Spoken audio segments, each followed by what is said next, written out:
Hello, my name is Joan, and this is a battle standard.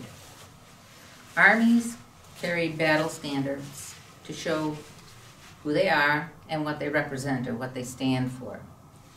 Although this battle standard is very worn, you can see that it has an image of God with two angels, the words Jesus and Mary, and several fleur-de-lis. Fleur-de-lis is the royal symbol of my country. But I've jumped ahead. Let me go back to the beginning of my story. I was born on January 6th in the year 1412.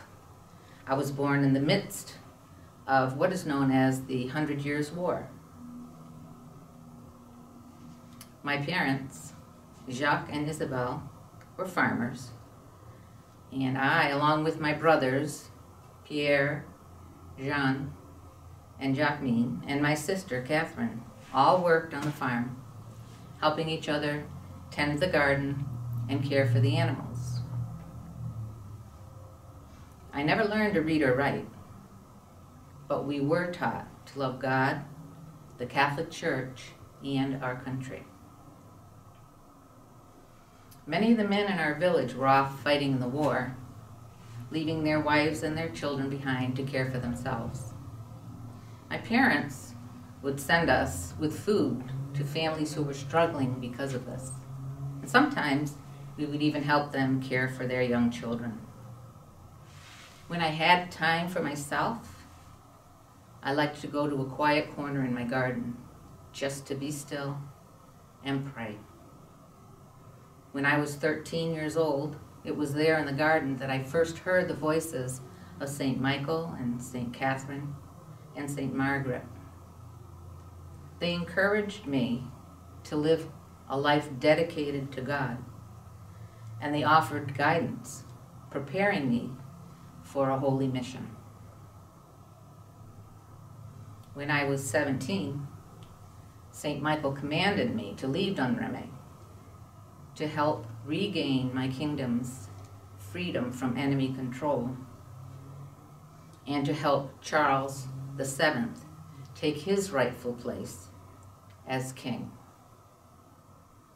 Now, in a nearby village, there was an army battalion. My uncle was an official in the village, so I left Domremy and I went to visit my uncle. I told him why I had come and I asked for his help. He took me to meet with the captain of the army battalion. I told the captain that I was sent by God and that I wanted permission to go to the royal court of Charles in the city of Chinon. He just laughed at me, said that I was a foolish young child, and sent me away. I knew that God would show me a way to get to Chinon, and he did.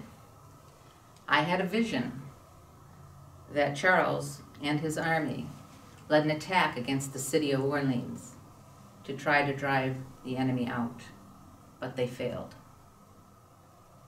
I went back to the captain and told him about my vision. He said he had heard nothing about any such plan, and again he sent me away. 2 days later, he received word of the failed attempt to secure Orleans. Suddenly he thought perhaps I was not such a foolish young child. He gave me a horse and 4 soldiers to escort me to Chinon. It was a long and dangerous journey, but we arrived safely, and I immediately sent word to Charles that I had information that would help him. And he was very discouraged because all of his attempts to drive the enemy out of our country had failed. His soldiers were losing hope, and they no longer wanted to fight. So in his desperation, he agreed to meet with me. After a lot of discussion, he agreed to let me lead a small army to Orleans. While the men were preparing and supplies were being gathered, I had our battle standard made, this battle standard. it would become a symbol of hope for the soldiers and the people of my country. Now, I was 17 years old. I knew nothing about leading an army into battle. But God was with us, and we were successful. The enemy retreated from Orleans. The people of Orleans held a grand procession welcoming us. And to this day, there's still a celebration held to commemorate that victory and to honor me, who they call the Maid of Orleans. After our victory in Orleans, we rode throughout the countryside, driving the enemy further and further out of our country and ensuring Charles' safe passage to the city of Reims. Upon his arrival at the cathedral in Reims, he was anointed and crowned King Charles VII. I stood by his side with our battle standard, crying tears of joy.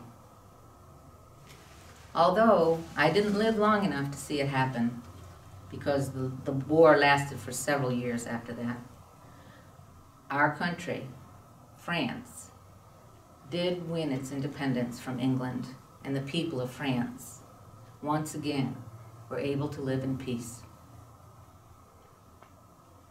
The Catholic Church canonized me Saint Joan of Arc in 1920. My feast day is May 30th, and I am the patron saint of soldiers. I want you to always remember to move forward bravely, fear nothing, trust in God, and all will be well.